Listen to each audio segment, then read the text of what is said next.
Nous avons vu dans les précédents audios quelles étaient les caractéristiques incorruptibles de la vie du Seigneur, Jésus.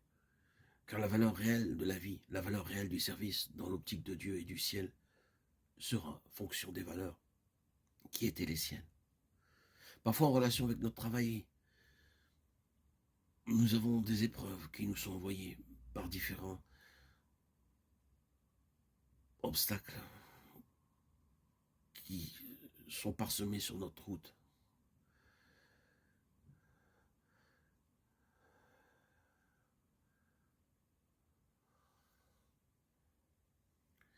Et on nous demande de faire des corrections dans les différents propos que nous amenons. Récemment, j'en ai reçu certains, avec soit les corrections dans les marges larges ou dans des marges étroites. Ces corrections me faisaient penser à certaines choses. Que pouvons-nous avoir dans une marge large prévue pour beaucoup de corrections? Cela n'a aucune valeur. Si la surface qui reste pour le texte est trop petite. Mais si la marge est trop étroite, les corrections seront-elles alors possibles? Oui, il est nécessaire qu'il y ait des corrections dans nos vies et dans nos services. Alors se posera la question de la largeur des marges et de ce qui pouvait être écrit dans ces marges. De tout ce que cette vie aura contenu, de tout ce que nous aurons fait ou possédé, dépensé ou retenu. Quelle largeur aura notre marge pour contenir tout ce qui aura peu de valeur ou ce qui aura de l'importance à la lumière du ciel et de l'éternité? C'est une affaire très sérieuse et c'est sûrement une manière de nous faire voir son importance et considérer tout cela très, très sérieusement. Dieu n'est pas préoccupé par les marges. Ce qu'il désire, c'est une pleine page de valeur intrinsèque. Dieu ne veut pas tirer un trait sur la page de nos vies et dire d'un côté de ce trait il y a beaucoup de choses plus ou moins bonnes et de l'autre côté il n'y a rien de bon.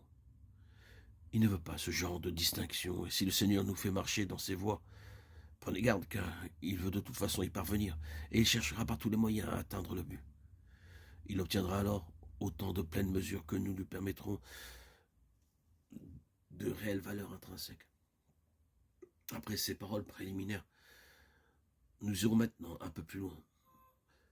Dans les précédents audios, nous avons dit que le Seigneur Jésus est le grand exemple d'une vie sans marge, d'une vie atteignant intégralement tous les bords, de chaque côté, pleine de valeurs inhérentes, et qu'une telle vie a une signification.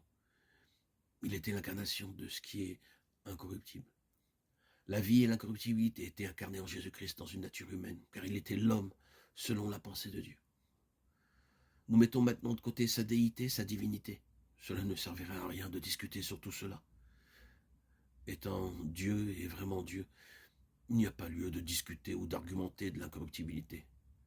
Mais quand il s'agit de l'homme, c'est une autre affaire.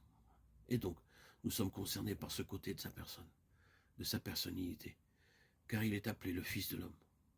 Ce problème et toute cette question de l'incorruptibilité est donc une question concernant les êtres humains que nous sommes.